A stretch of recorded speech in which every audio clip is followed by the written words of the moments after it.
nosso grande exercício, nosso grande desafio na busca da autocura, do equilíbrio, da harmonia interior, é lidar e aprender a estar no presente. E aí vocês poderiam dizer assim: ora, Olavo, eu nem me apresentei, né? Meu nome é Olavo, viu, gente? Muito prazer. Ora, Olavo, como que faz para estar presente no agora? Simples. Foque a sua atenção naquilo que está acontecendo no momento, né? Por exemplo, o Eckhart Tolle, numa outra obra complementar ao livro Poder do Agora, ele escreve Praticando o Poder do Agora.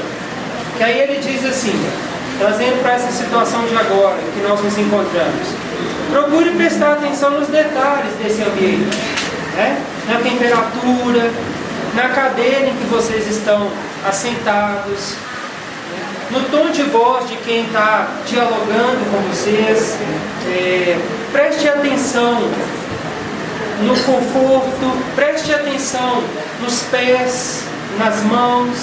Vá tomando consciência de que você está plenamente presente no agora. E algo muito mágico acontece quando a gente faz isso, que é aquele sentimento real de estar inteiro, de estarmos onde nossa mente está. E isso dá a todos nós uma condição de paz interior alcançável, porque a inquietação, a angústia, ela surge exatamente nesse cenário da inconstância. Às vezes a minha mente está numa idade que eu tinha e que eu não tenho mais, numa situação que eu tinha e não tenho mais, num lugar onde eu trabalhei e não trabalho mais.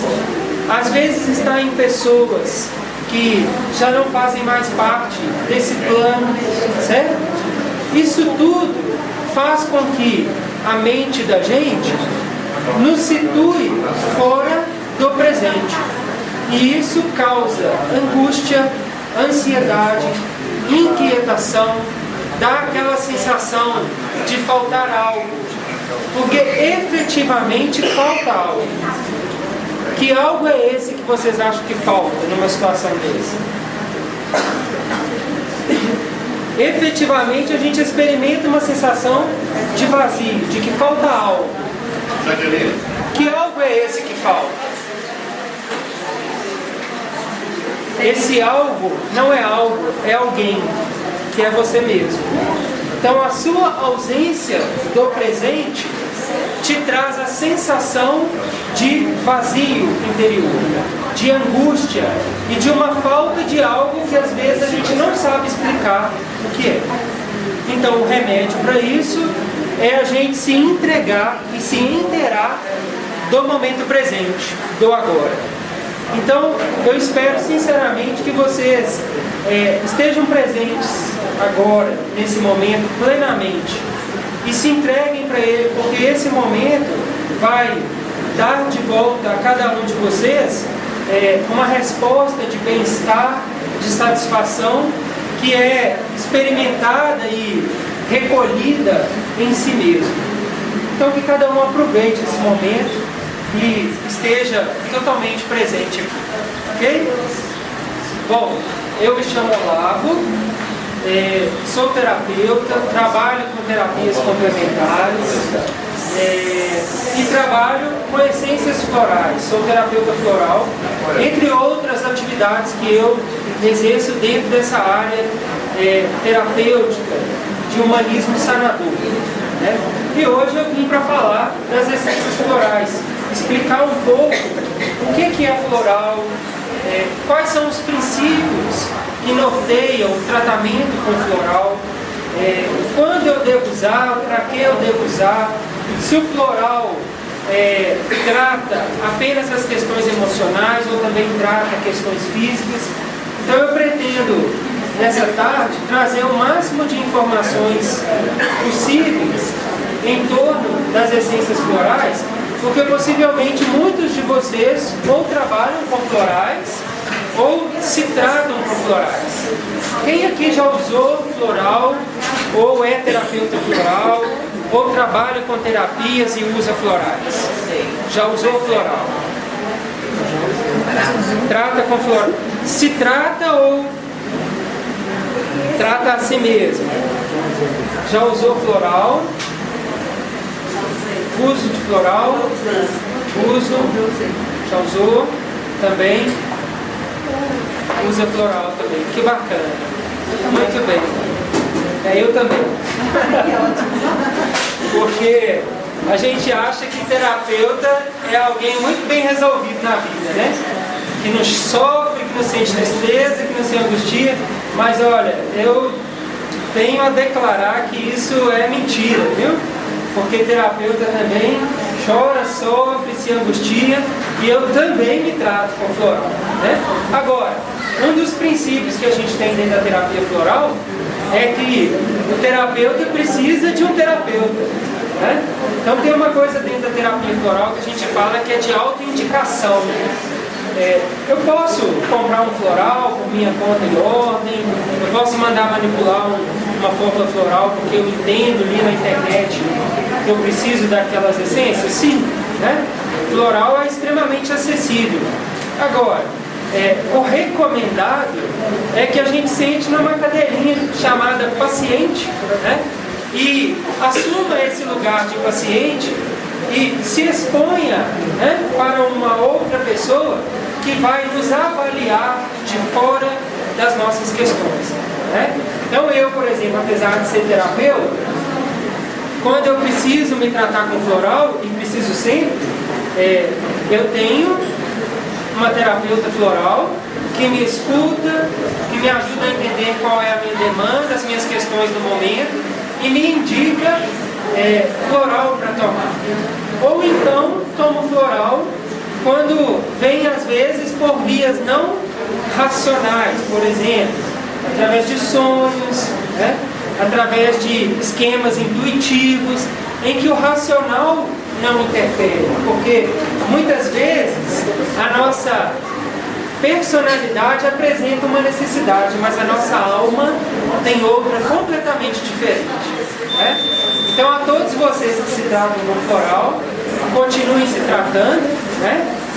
E na medida do possível, procurem, se já não estão, estarem sob orientação de um terapeuta que possa conduzir vocês a um processo de desenvolvimento pessoal, que é o que a terapia floral propõe. Desenvolvimento de pessoas, de virtudes, de valores. O próprio nome já nos dá uma boa ideia do que a gente tem a conversar nessa tarde, né? Porque quando a gente fala essência, qual é a ideia que nos vem à mente? A palavra essência. Que ideia vem à mente de vocês? Tá? Cheiro. O que mais? A parte essencial, a parte mais importante. Olha, a parte essencial, a parte mais importante de alguma matéria, né? Olha como que a palavra essência já nos leva para um campo sutil. Ela falou de cheiro, né? A gente sente cheiro? O cheiro é real? Existe? Ele existe, né? Se a gente usar um óleo essencial aqui de lavanda, por exemplo, todo mundo vai entrar aqui e dizer assim, que cheiro gostoso, né? E, além disso, nosso sentido olfativo é um dos sentidos mais apurados que nós temos. Por exemplo, na nossa fossa nasal, né, nos canais nasais, nós temos sensores que levam informação direta para o cérebro. Por isso que existe hoje dentro das terapias naturais a aromaterapia, né, que é um processo de tratamento pelos cheiros, né, pelos aromas. Então, nós temos aqui sensores que captam o cheiro e levam para o nosso cérebro a informação direta, sem que precise passar por determinados locais que vão transportando a informação para o cérebro, né?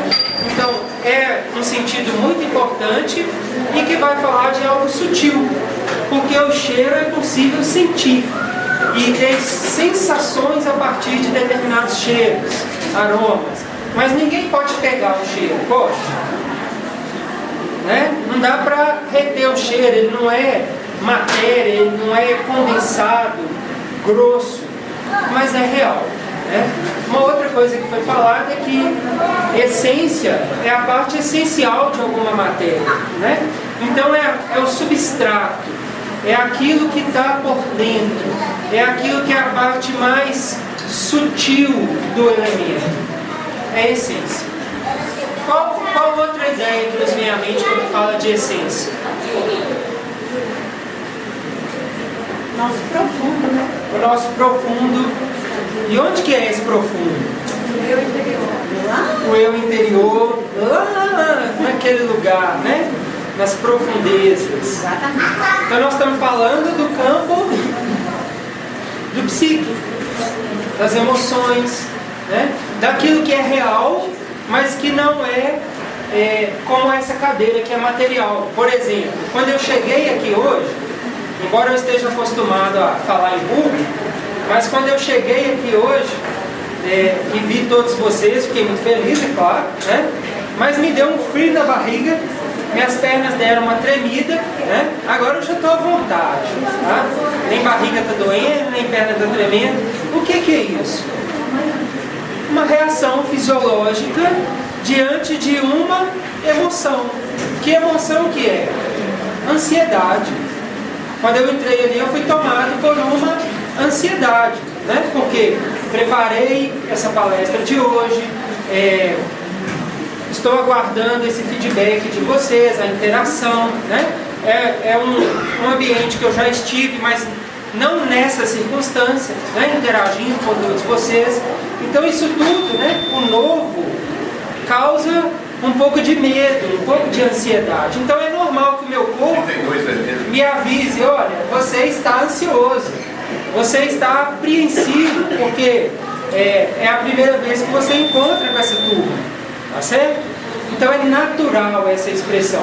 Isso é das profundezas, é do psiquismo, é da emoção, é da sensibilidade, mas que eu vou ter respostas fisiológicas reais, né? Se esse quadro de medo, de ansiedade se tornar contínuo e intenso, eu vou ter que pedir licença para vocês e ir lá no banheiro, porque certamente eu terei uma diarreia, né?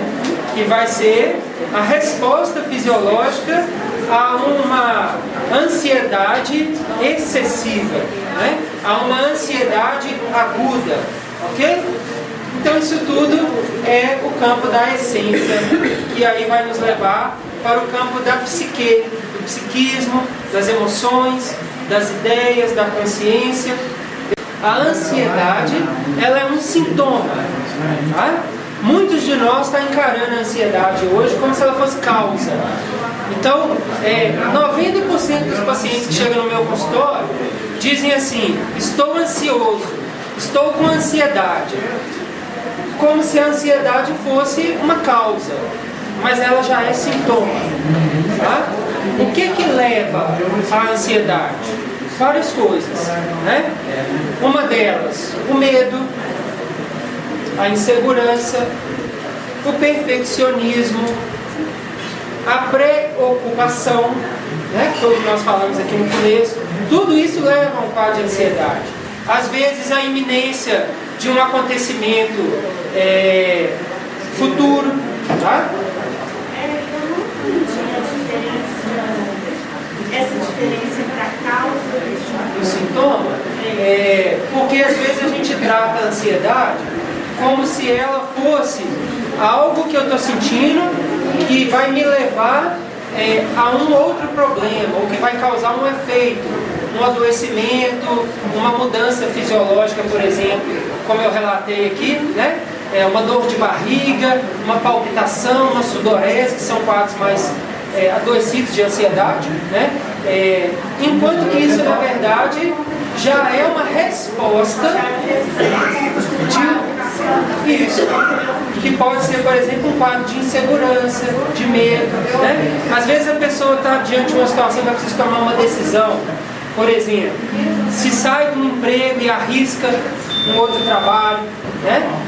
Isso pode levar a pessoa, por exemplo, a entrar num quadro de ansiedade. Porque ela tem medo de, às vezes, deixar algo que ela já sabe fazer, já está acomodada ali, acostumada, e ir para uma experiência nova, né? Então, o novo pode gerar ansiedade. E a característica fundamental da ansiedade é uma expectativa por algo que faz parte ainda do subjetivo. Não aconteceu. Ninguém fica ansioso por algo que já aconteceu.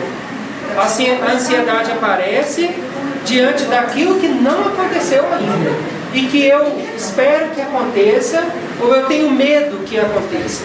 Tá certo?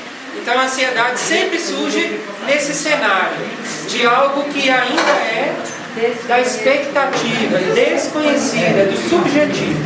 Ok? Você falou do medo, da insegurança.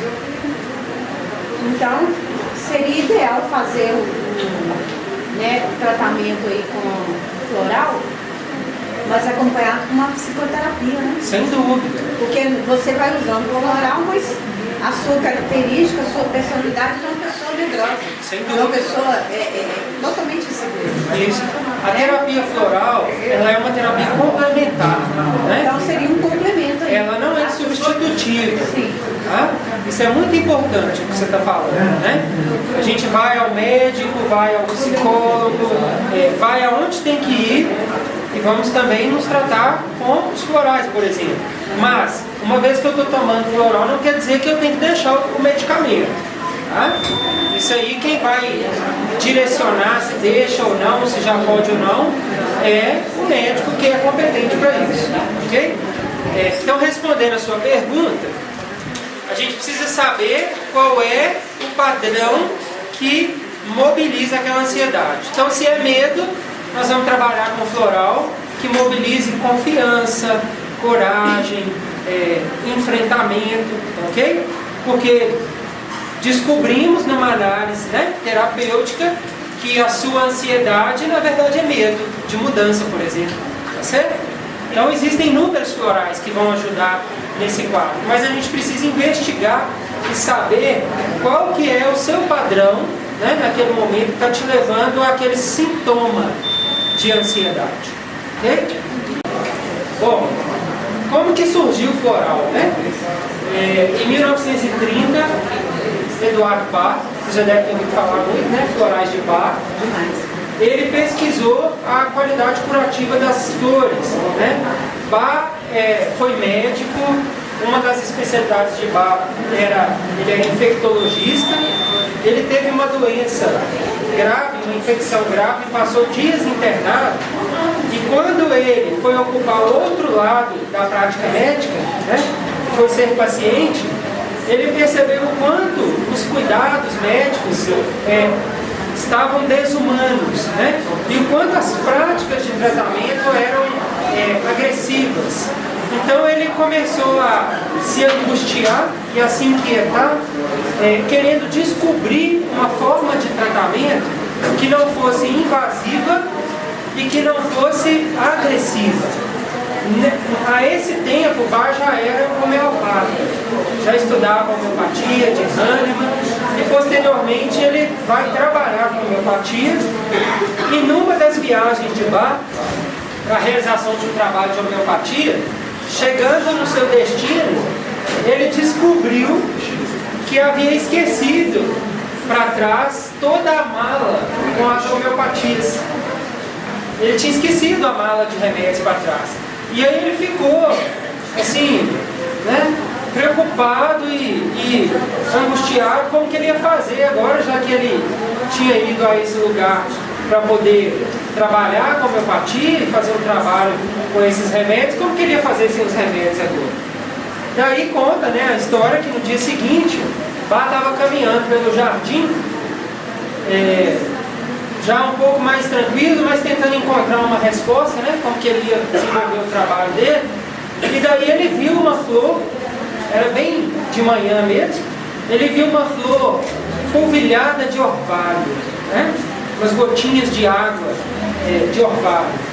E aí, intuitivamente, ele provou com a ponta da língua aquelas gotinhas de orvalho. no momento que ele provou aquelas gotinhas de orvalho, ele sentiu algo muito diferente. Como se aquela flor tivesse transmitido a ele uma série de informações por vias não cognitivas, mas por vias sensoriais, por outros canais. E, de uma forma muito surpresa, ele percebeu que ele foi restabelecendo o equilíbrio dele, ele foi se pacificando, foi se conectando no agora, aquelas preocupações, como ele ia desenvolver o trabalho, foi sumindo, né?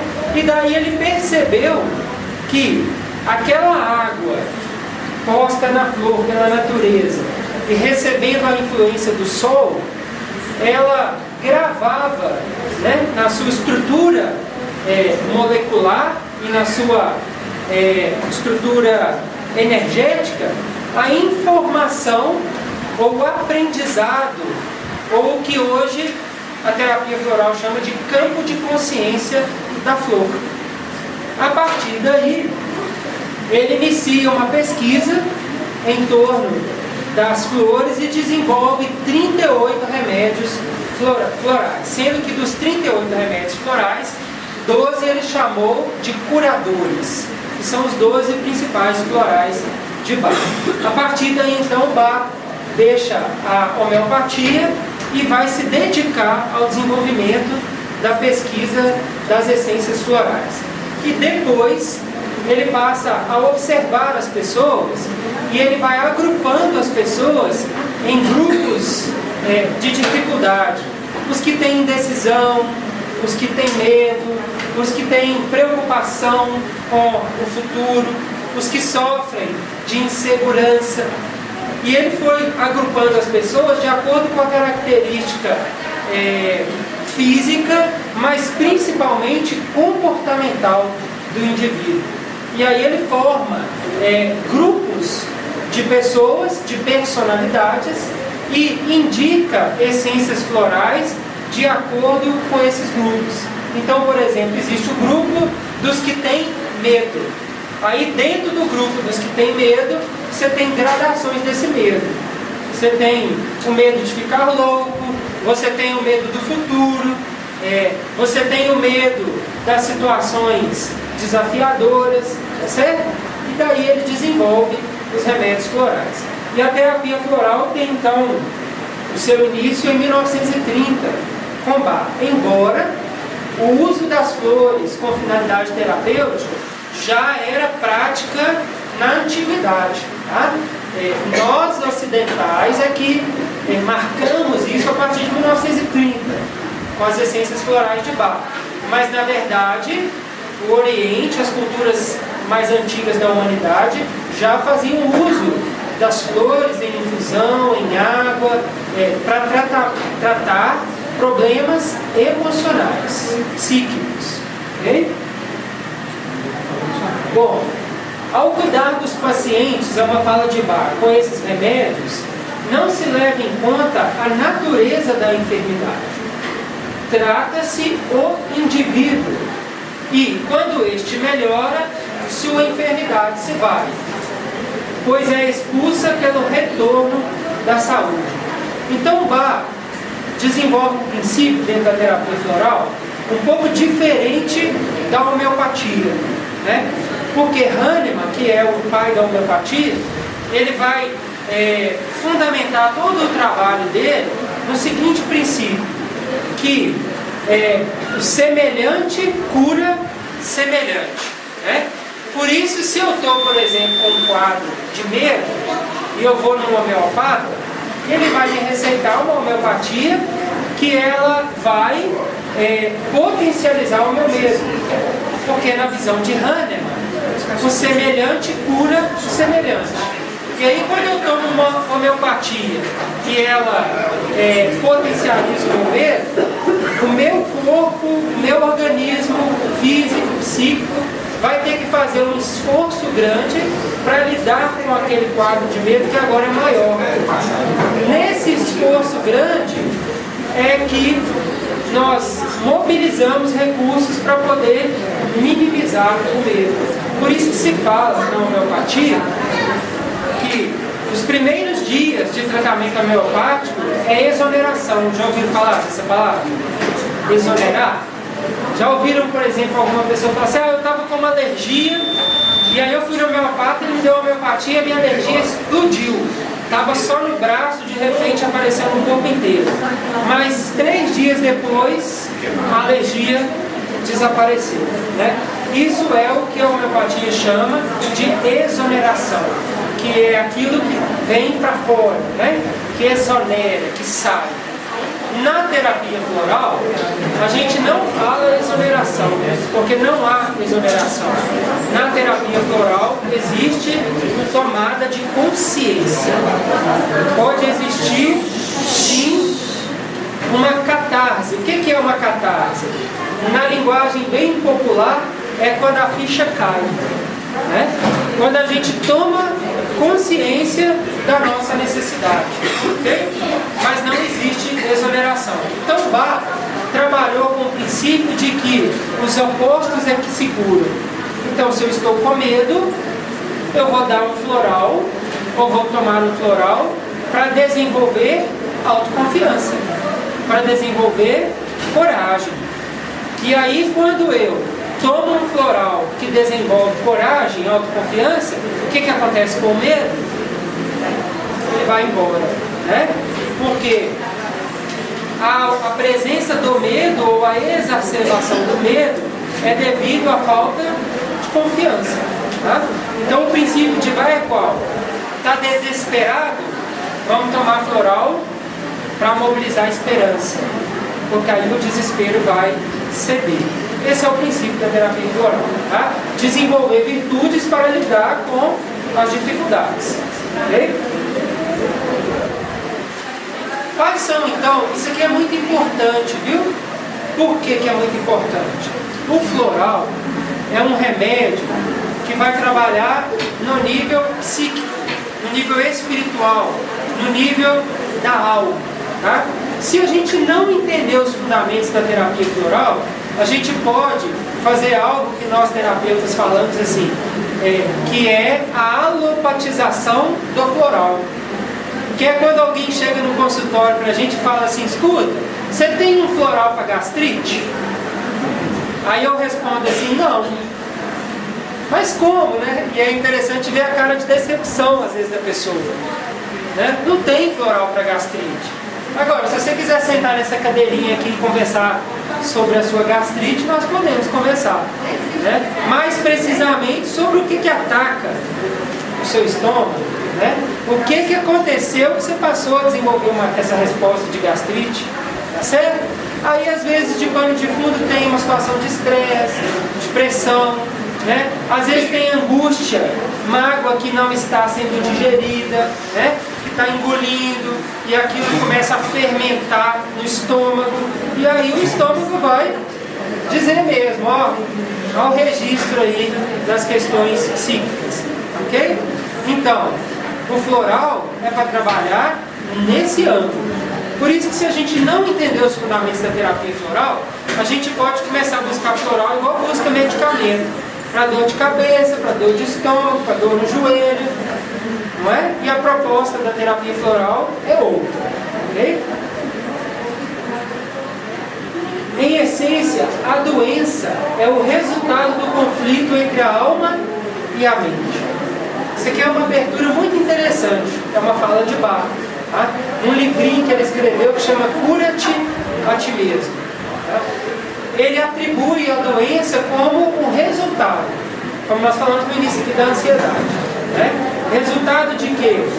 Da incompatibilidade ou do conflito entre o que a essência quer e aquilo que a mente quer. Elas não estão falando a mesma língua. Uma quer ir para a direita e a outra para a esquerda.